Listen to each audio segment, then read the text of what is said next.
Bienvenue à tous ceux qui ont répondu présent à cet événement des Fest 2019. Nous souhaitons sincèrement vous dire merci. L'équipe GDG des Bolova et moi vous disons vraiment merci. Alors, qui suis-je? Je suis Cyriac Ndosé. Je suis membre distant de l'équipe GDG des Bolova. Et aujourd'hui, je vais vous entretenir sur un sujet assez intriguant pour certains, mais qui nécessite vraisemblablement d'être entretenu. Alors, de quoi il s'agit? Je vais parler essentiellement du software engineering, le parcours et les débouchés. Donc, qu'est-ce qu'il vous faut savoir là-dessus? Vous avez certainement remarqué que la plupart des speakers qui vous ont parlé ce matin, ou qui vont certainement le faire avec le temps, ont abordé cet aspect software engineer. Et certains le sont même déjà, ils sont des software engineers. Alors, vous vous demandez certainement aussi comment est-ce qu'ils ont fait pour arriver là. On sait qu'au Cameroun, pour devenir un ingénieur logiciel, il faut faire 5 ans d'études. Alors, est-ce que vous aussi, vous devez absolument faire 5 ans d'études pour en devenir un? Alors ici, je vais montrer en quelque sorte quel est le parcours que vous avez entre vos mains qui peut vous permettre et comment est-ce que les GDG peuvent vous permettre d'atteindre cet objectif sans être obligé de dépenser des centaines de mille dans les grosses universités ou bien de passer 5 ans à étudier une matière. Donc, sans plus tarder, nous allons directement aller dans le vif du sujet. Comme convenu, nous allons donc aborder cet aspect du software engineering et voilà à peu près comment va se présenter notre sujet. On va définir exactement ce que c'est qu'un software engineer. Par la suite, nous allons voir ce qu'ils font exactement et bien après, on va voir les domaines d'application, c'est-à-dire les secteurs professionnels dans lesquels ceux-ci travaillent. Et on va voir par la suite les débouchés, les technologies qu'il faut connaître, le marché de l'emploi, les opportunités qui s'offrent à vous en tant que futur ingénieur dans le génie logiciel. Et finalement, on va voir la carrière qu'il vous faudra choisir. À ce niveau, il faudra que vous fassiez usage de beaucoup d'éléments pour pouvoir décider exactement ce que vous allez vouloir, vous allez devoir faire par la suite. Donc, sans plus tarder, allons donc directement dans le vif du sujet. En ce qui concerne la définition, de façon plus simple, on va définir un software engineer comme étant une personne qui applique en fait les principes du génie logiciel en ce qui concerne la conception, le développement, la maintenance, les tests et l'évaluation. Donc, vous allez remarquer que ces opérations sont des opérations très courantes dans la vie d'un technicien, d'un ingénieur. Par exemple, pour construire une maison, il faut commencer par concevoir un plan.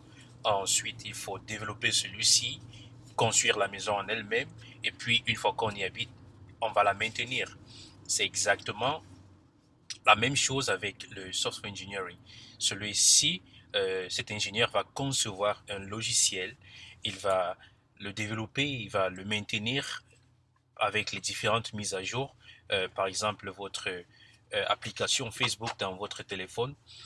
Si vous retournez en arrière, genre 5 ans en arrière, l'application Facebook que vous utilisiez n'était pas la même que celle qu'elle est aujourd'hui. Donc, il y a eu donc ces multiples mises à jour, à savoir donc la maintenance de cette application. Donc, c'est un peu comme ça qu'en fait se passe le génie logiciel. Donc, vous créez un produit, vous le développez et ensuite vous le maintenez dans le temps.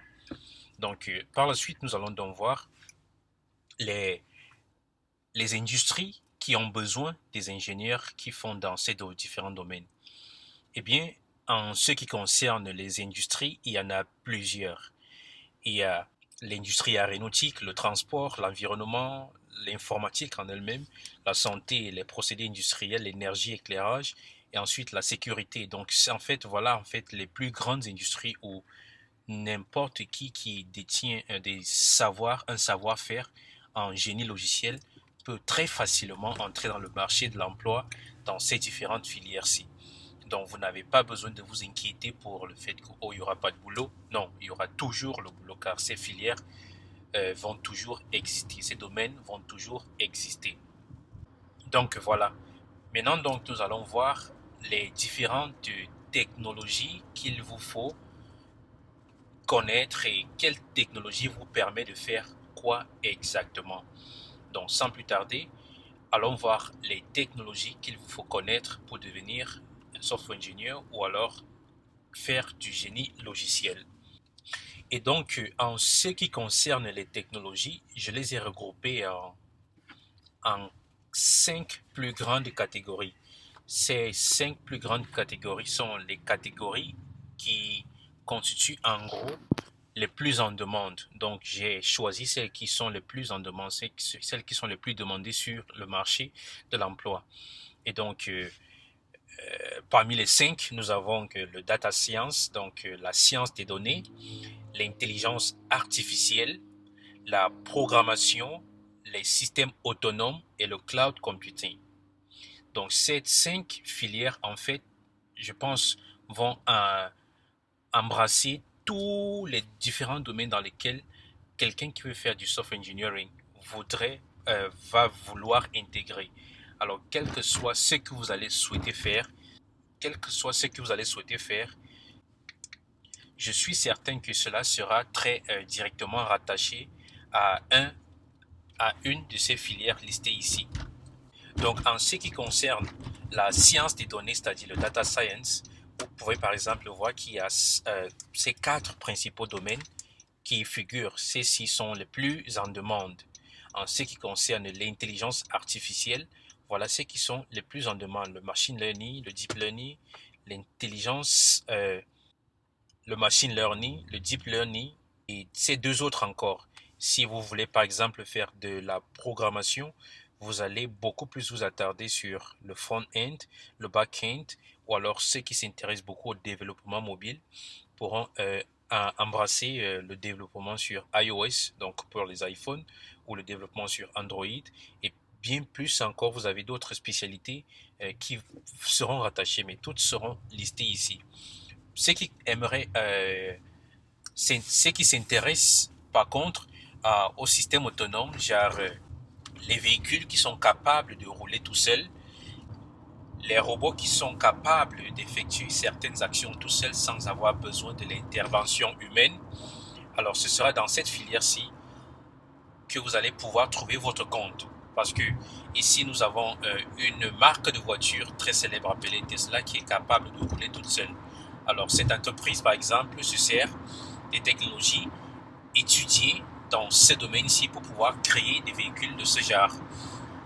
Et si vous êtes intéressé par le cloud computing, par exemple, toutes les données que vous pouvez générer dans le data science ou alors dans l'intelligence artificielle ou alors même dans la programmation, ces données seront stockées quelque part. Et l'endroit le plus sécurisé jusqu'ici, c'est le cloud. Et pour pouvoir donc avoir accès au cloud, gérer le cloud, configurer le cloud, il faudra que vous appreniez à l'utiliser, d'où le cloud computing. Donc en gros, vous avez 5 filières mères de l'informatique qui peuvent faire de vous des ingénieurs ou alors des génies en logiciel. Le data science, l'intelligence artificielle, la programmation, les systèmes autonomes et le cloud computing. Donc jusqu'ici, je suis certain que si vous voulez vous décider, si vous souhaitez vous lancer dans l'une de ces filières, vous avez déjà un peu plus d'informations. Mais allons un peu plus en profondeur pour voir ce que chacune des filières présente encore plus comme allons un peu plus en profondeur pour voir ce que chacun de ces domaines présente comme filière ouverte pour que vous étudiez davantage. On va commencer par le data science. Qu'est-ce que nous avons? Eh bien, le data science offre bien plus d'opportunités encore. Le data science offre beaucoup d'opportunités, mais comme je l'ai dit, j'ai regroupé les plus intéressantes, ce que j'ai vraiment trouvé intéressant et c'est qui constitue beaucoup plus la demande sur le marché. Et donc pour cela, vous avez par exemple ces 4 principaux domaines sont les domaines qui sont très demandés en data science à l'heure actuelle.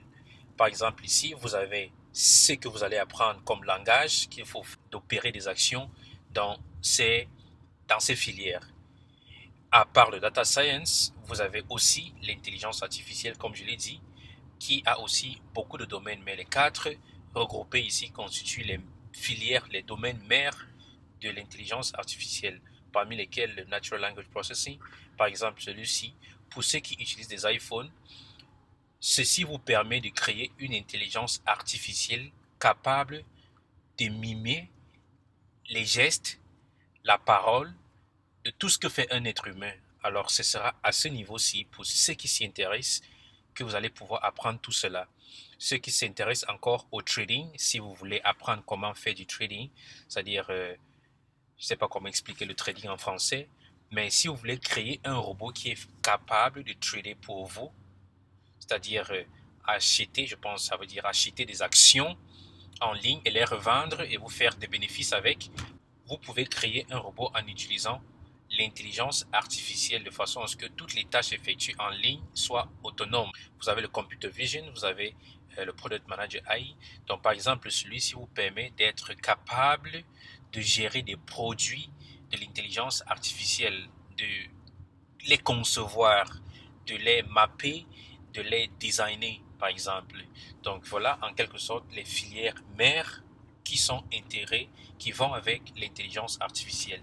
Si vous êtes intéressé, comme je l'ai dit, vous pourrez absolument avoir un peu plus d'informations après l'événement. En quelque sorte, les filières mères qui sont intégrées, qui vont avec l'intelligence artificielle. Si vous êtes intéressé, comme je l'ai dit, vous pourrez absolument avoir un peu plus d'informations après l'événement. Ensuite, nous avons la programmation. Ce domaine a toujours été là pendant des années. Toujours, toujours et toujours. Celui-ci est très vaste et comme je l'ai dit encore et je vais le redire, j'ai regroupé les domaines les plus demandés sur le marché. Et donc, qu'est-ce que ceci vous permet de faire? Le front-end, par exemple, vous permet de créer, de développer un site web avec tous les visuels que vous avez. Donc, quand vous atterrissez sur votre page Facebook, tout ce que vous voyez la page d'actualité, vous voyez la page de post, vous voyez toute l'architecture que vous voyez devant vous. En fait, ce sera le front-end. Et si vous voulez donc être un ingénieur, développeur qui fait du front-end, eh bien, ce cours vous aidera, cette filière-ci vous aidera à vous préparer pour le marché de l'emploi. Et qu'est-ce que vous allez apprendre dedans? Si vous regardez un peu plus ici, vous allez voir les langages de programmation qu'il vous faudra apprendre un par un et tous ensemble combinés, vous allez pouvoir être capable de développer des produits pour le front-end. Ensuite, vous avez le full stack. Le full stack, en fait, c'est celui qui va faire ce visuel et celui qui va travailler en arrière-plan avec le serveur. Donc, celui qui fait du front et du back est en fait un full stack développeur. Ensuite, certains d'entre vous s'intéressent beaucoup ou très certainement au développement pour Android. Donc, si vous êtes intéressé, il y a également en programmation ce cours qui peut vous permettre de le faire. Alors, si vous voulez devenir software engineer dans l'une de ces trois filières, ou de ces trois-ci, par exemple Java développeur, je sais qu'il y a un Java développeur dans la salle, à savoir Obama Kevin, il est expert Java développeur. Si vous voulez par exemple faire aussi de la blockchain c'est cette technologie qui vous permet d'éviter en fait le faux. On sait que le Cameroun est, on sait que le Cameroun est très réputé pour le faux, pour faire du faux. Et donc, ceci serait en fait la solution qui permettrait et de lutter à 100% contre cette corruption. Par exemple, cette blockchain n'aura pas besoin de l'assistance d'une tierce personne pour pouvoir signer quoi que ce soit. C'est des procédés qui vont se faire de façon automatique avec la machine. Donc la machine, si vous lui dites 1 plus 1 égale 2, elle ne va jamais afficher 3 comme résultat. Donc pour la corruption, pour les projets, pour les services qui ont besoin d'une certaine d'un certain sérieux, eh bien la blockchain est là pour ça. Et aussi ceux qui veulent travailler avec iOS, développer des produits pour des iPhones, des iPads ou alors des MacBooks, eh bien ce cours va vous permettre. Donc pour ce qui concerne la programmation, vous avez donc ces 6 principales filières qui peuvent vous préparer à être des software engineers super qualifiés. Encore, les cours pour tous ceci sont disponibles dans la panoplie de cours qu'offre les GDG des Bolova. Si on continue avec les systèmes autonomes, comme je vous l'ai dit, les systèmes autonomes offrent une possibilité à ceux qui aimeraient apprendre à créer des robots, du moins tout ce qui peut se faire automatiquement sans avoir besoin de l'assistance humaine. Si vous voulez créer votre petit robot qui vous fait de la lessive chaque samedi, ce sera avec cette technologie. Si vous voulez créer intégrer un système qui permet à votre voiture d'aller se garer toute seule, ce sera avec cette technologie. Si vous voulez créer tout ce qui peut se faire de façon automatique, eh bien, ce sera avec cette technologie. Et par la suite, donc, nous allons parler du cloud. Comme je l'ai dit, toutes les technologies qu'on a vues précédemment utilisent des données et ces données sont stockées quelque part dans le cloud. Alors, le rôle du cloud computing ici, donc, va être de configurer, d'architecturer et de manager toutes ces données dans le cloud parce que vous n'allez pas stocker toutes ces données dans votre ordinateur, dans votre téléphone. Non. Un exemple simple serait votre historique de conversation WhatsApp. Lorsque vous changez de téléphone pour un nouveau téléphone, vous pouvez transférer ça. Et ce backup que vous allez effectuer d'un téléphone à un autre est stocké quelque part dans le cloud. Et ça fait que lorsque vous mettez votre numéro de téléphone qui correspond à un identifiant dans le cloud qui porte toute votre identité, toutes vos données, les messages, les vidéos, les images, ça restaure exactement le même contenu. Eh bien, pour pouvoir configurer cela, il faut du cloud computing. Donc, c'est à ce niveau qu'intervient le cloud. Donc, en gros, vous avez donc ces 5 filières. Comme je l'ai dit, si on revient en arrière, vous avez data science, l'intelligence artificielle, la programmation, les systèmes autonomes et le cloud computing. Donc, vous, en tant que futur ingénieur, vous pouvez décider dans ce que vous allez devoir faire pour pouvoir être expert dans votre domaine. Donc, voilà donc en gros ce que vous devez savoir sur le software engineering. Maintenant, je vais aller de l'avant pour vous présenter un peu en fait les opportunités qu'offre ce marché. Lorsque vous êtes software engineer, qu'est-ce que cela peut vous permettre de faire? Eh bien, rien qu'aux États-Unis, si on s'intéresse aux différents salaires, du moins que peuvent gagner un software engineer. Je sais, vous allez me dire, ça c'est les États-Unis, mais qu'en est-il du Cameroun, de l'Afrique? On va y arriver. Mais regardons un peu au niveau des États-Unis ce que cela peut vous rapporter. Par exemple, si on prend les plus grandes villes comme Los Angeles, un software engineer est payé entre 114 000, entre 71 000 et 114 000 dollars chaque année.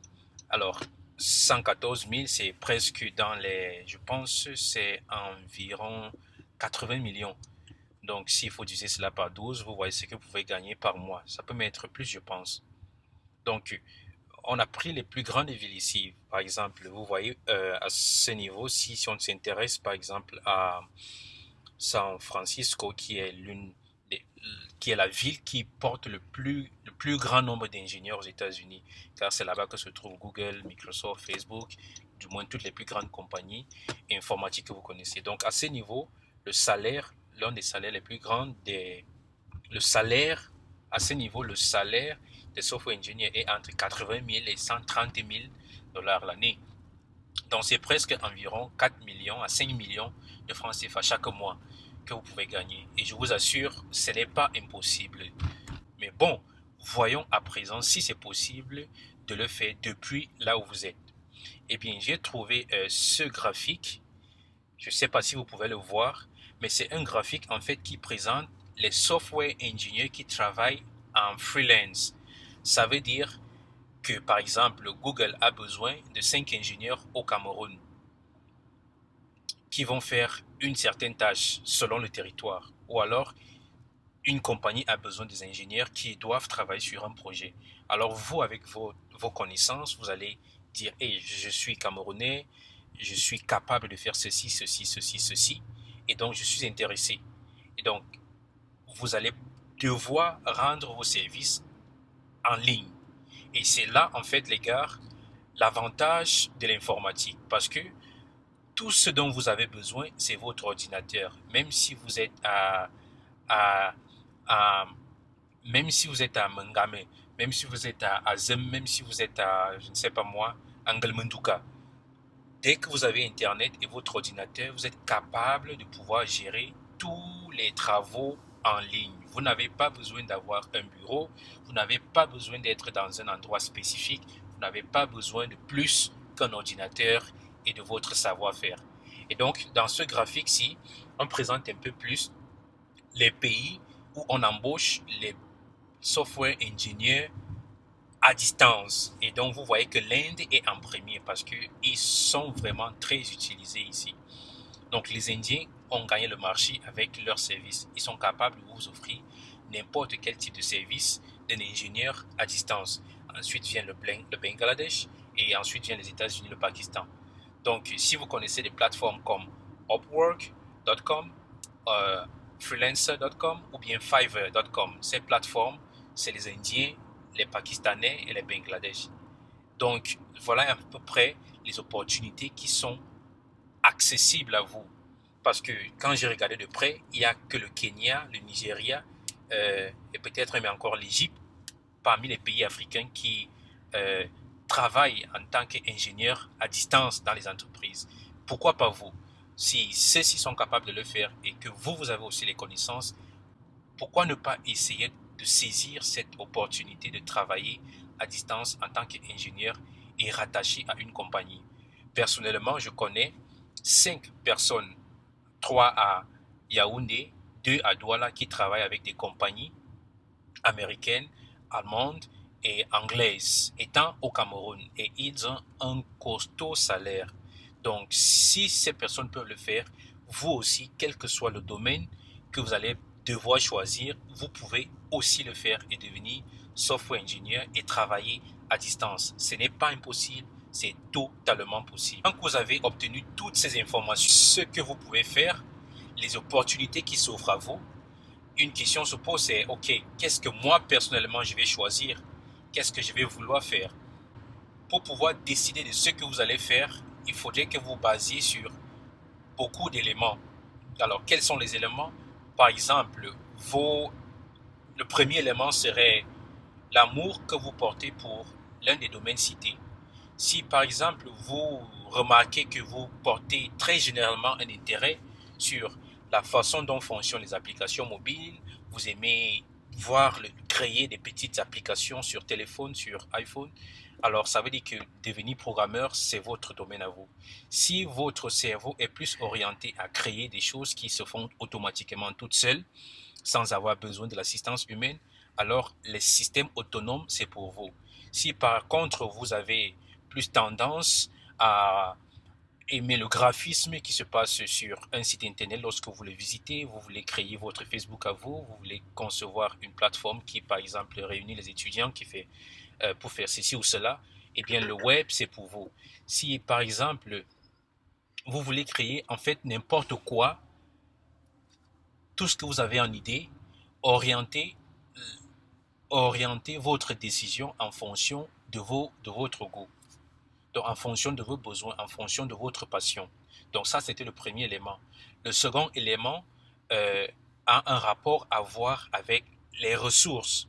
Donc, les ressources que vous avez en votre disposition. Quelles sont les ressources que vous avez? Un exemple très simple serait, je me dis, vous n'allez quand même pas décider de créer une voiture qui va fonctionner toute seule et faire des tests si l'environnement camerounais ne vous le permet pas. Donc, ça peut être un facteur. Ou même, si vous voulez concevoir des applications pour iPhone, vous savez très obligatoirement que pour concevoir des applications pour iPhone, il vous faut avoir un MacBook, un ordinateur Apple. Or, les ordinateurs Apple, on sait que ça coûte cher. Donc, ça aussi, c'est en fait un indice qui peut vous permettre de pouvoir décider. Donc, en fait, voyez vos ressources, voyez votre passion, et à partir de cela, décidez ce que vous allez faire. Et si vous voulez une certaine orientation, le groupe GDG est là pour vous orienter, pour vous dire en fait ce que vous pouvez faire. Et par exemple, moi, ce qui m'a permis de décider ce que je voulais faire, c'est que je souhaitais combiner 3 domaines je souhaitais combiner 3 domaines qui vont m'amener à ne pas avoir besoin d'une tierce personne lorsque je vais commencer et terminer un projet. Qu'est-ce que ça veut dire? Donc, ça veut dire, si je veux, par exemple, créer un petit programme, quelles seront les étapes? La première étape serait de concevoir un design, ensuite de développer l'idée sur le design, ensuite de déployer le projet sur le cloud. Donc, ça fait 3 projets. Donc, c'est exactement ce que j'ai fait. Donc, si vous regardez, par exemple, mon CV, mon curriculum vitae ou alors mon site personnel en ligne, vous allez voir que je fais un peu plus les 3. Donc, je fais du design parce que pour commencer n'importe quel projet, il faut faire une petite maquette. Alors, c'est à ce niveau qu'intervient cette filière-ci, dans le UX, le UI. Donc, je fais des designs, je crée le design, je fais des maquettes, je vois comment fonctionnent les maquettes. Ensuite, je vais utiliser ce savoir-faire du software engineer pour pouvoir concevoir l'idée en elle-même, la développer et la déployer. Ensuite, si vous regardez un peu plus ici, vous allez voir le cloud aussi intervient. Donc, par la suite, après avoir développé le programme, s'il fonctionne, après avoir fait tous les tests, je vais déployer ce projet dans le cloud. Et pour cela, je ne souhaitais pas recourir à l'aide de quelqu'un ou alors appeler quelqu'un à l'aide pour le faire. Donc, c'est pourquoi j'ai décidé d'apprendre tous ces 3. Donc, voilà un peu, par exemple, personnellement, ce qui m'a permis de choisir ce que je souhaitais faire. Et étant donné que le cerveau humain n'a pas de limitation, il est possible que vous aussi, vous soyez à même de pouvoir embrasser plus d'une filière, plus de 2, plus de 3, pourquoi pas, puisque vous n'avez pas de limitation. Mais on est toujours meilleur et excellent lorsque on se spécialise.